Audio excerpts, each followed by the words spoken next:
every night in the NBA, a team's up 10, late, and the other team kind of cuts into it, and it can flow. What's the key to just getting one key shot, making one key play, and what was that tonight? I mean, you just said it. I mean, I think we went up 11, turned the ball over, had an opportunity to push it up, but I mean, it's the NBA. You got great players all over the league, and there's no league that's safe. And you always got to play to the end of the horn. We did that. Was able to get that last stop.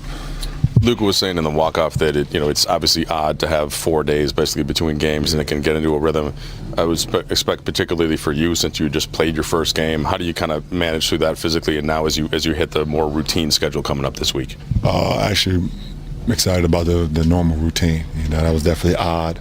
You can kind of, I was already not with a rhythm, and then you had 4 days, you kind of get out of rhythm even more. So, but it was good. We did some great things this week. I was able to get on the practice court a lot and do a couple of things as a team bond and things. So that was great.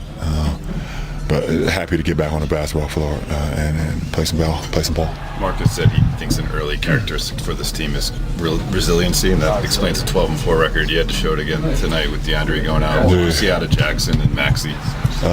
Everything that we needed. Obviously, Jackson has been in a starting role with us before, so very easy for him to step into that role. But Maxey gave us big-time minutes, brought physicality, had a big-time move towards the end to get that dunk. Had a couple rebounds, a couple blocks.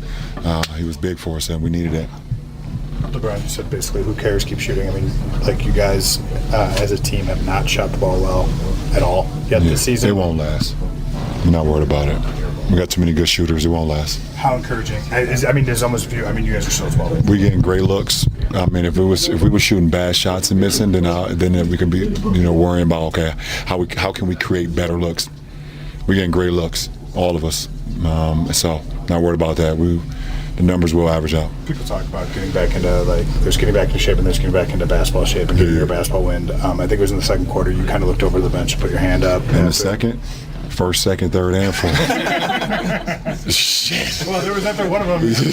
Come get me. Yeah, I was going to say. Yeah. You found yourself, though, involved in, I think, 3 straight buckets after one of those. Kind of, where's your wind at right now?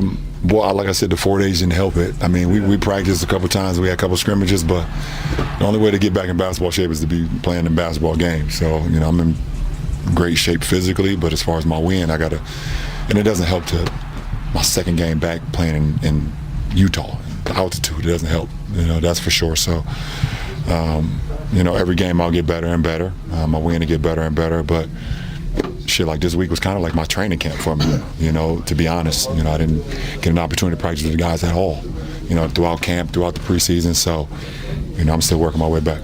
You guys got the Clippers coming up, and Chris Paul announced over the weekend is going to be the final season for him, and obviously you gave some respect for him on social media. You guys have been intertwined in so many ways over the course of your career. What's your thought about him, kind of making the announcement, and what do you wish for him to get out of his final season? Happiness, just be as happy as he possibly can.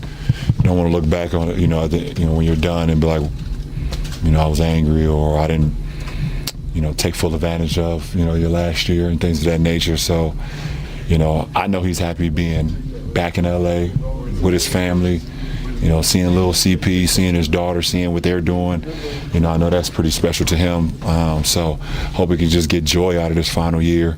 And, like you said, we've known each other for forever. So hell of a player, hell of a career.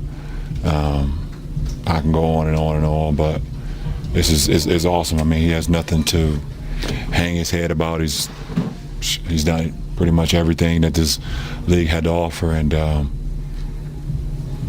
just hope he just takes it all in. This is his last hoorah, so we'd never get this moment again once you're done, to be able to go out and be in the arena.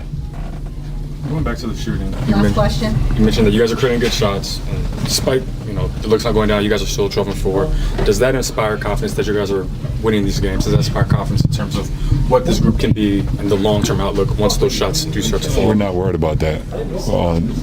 Like I said, if we were out there not creating great looks, or we were not playing, or we were playing selfish basketball, it's not our MO. So, you look at over half of the threes that we missed tonight, a lot of them was wide open, but a lot of them was just finding the right player. The ball has so much energy in it that we're not worried about that. When we're not making shots, we got to defend. And this team right here is a team that can put up 140, can put up 130, can score with the best of them. You got to be able to get stops, and it took us all the way to the last possession to get the stop that we needed to win the ball game. So that's the encouraging part, knowing that even when we're not shooting the ball well, we can still win ball game.